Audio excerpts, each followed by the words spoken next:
It's interesting that you bring up Roger Stone, because his case is related to WikiLeaks and to the Mueller report as well, in the entire investigation. I do want to point this out just because I always found this to be very interesting. Again, this is sort of unrelated, but I think it's important for our viewers to know that CNN was when Roger Stone's home was raided, CNN's cameraman was there prior to the raid actually happening, suggesting, therefore, that CNN, of course, was aware that this raid was going to happen. So I think that's very problematic that we now have a news outlet, a mainstream media news outlet, basically tied with our FBI and our justice system. Do you have any thoughts on the legal repercussions for that and in our country? Well, it's somewhat chilling to see that there's not much of a divide between these big media companies and federal prosecutors. That raid occurred, before daybreak. So CNN wasn't just happening to be around the Stone house and, lo and behold, the coincidence, the Justice Department, the FBI is raiding the house. There had to have been a tip-off. And I think that Stone is trying to ascertain any communications between CNN and the Justice Department on that as well. I look back at the last few years, and it's only becoming increasingly apparent that the mainstream media, 6 major corporations giving us 90% of the news outlets, whether it's TV or radio or print media, along with the big tech companies, are so in bed with deep state types of government agencies, whether it's federal prosecutors or intelligence agencies.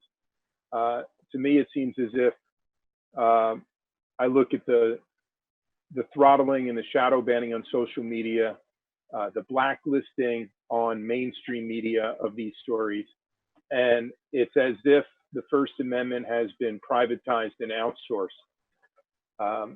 to these gigantic corporations. And I believe the First Amendment should be applied to these corporations. I don't find it a persuasive defense that they're private companies and therefore they can do whatever they want. It's as if a private company has bought up the streets to a city, and therefore you can't protest in the streets anymore because it's private property. Yeah, you're right. I do, right. Ian, I do want to get your thoughts in on this as well. Yeah, sure. I think Tim makes an excellent point. For me, if you just look through the Mueller report, it's very scary that so much of what they were using in the report was actually accounts from mainstream media outlets as part and parcel evidence that would be thrown out of a court in a minute. So actually, I'm not very surprised that the DNC lawsuit was thrown out because I don't think that's part of the intelligence community's overall strategy in how to punish the whistleblowers that we see today. So we're talking about Julian Assange, we're talking about Chelsea Manning, and we're also talking about Reality Winner as well.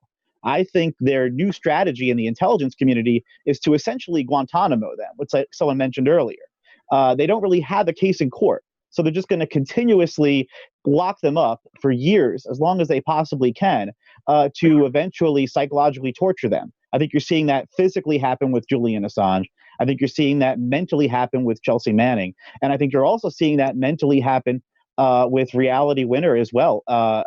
It's chilling is what it is. It's not just a war on whistleblowers. It's now turned into a war on journalism. So the chilling effect is clear.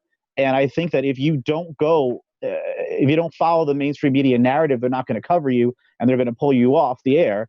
And I think if you actually do whistleblow, they're gonna Guantanamo you. There's no more legal process for these people. I think that's the message that they're putting out to whistleblowers. That's a great point. Before I hand it over to Steve again, I do want to ask you one question. I was watching, just because I want you to have the opportunity to clarify here, but I was watching a short clip where you were discussing WikiLeaks and your thoughts on Julian Assange.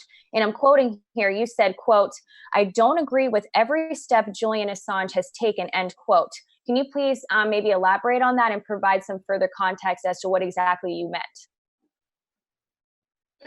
Yeah, sure, no problem. So I'm a cybersecurity professional by trade. I have a Department of Defense level cyber cert, and I follow WikiLeaks very closely. In fact, the reason I started running for office was because Edward Snowden initially leaked what he did about the NSA, and one of his he was basically a constituent of Dutch Ruppersberger, and I challenged Dutch Ruppersberger, who was a congressman as part of the Green Party, running against him.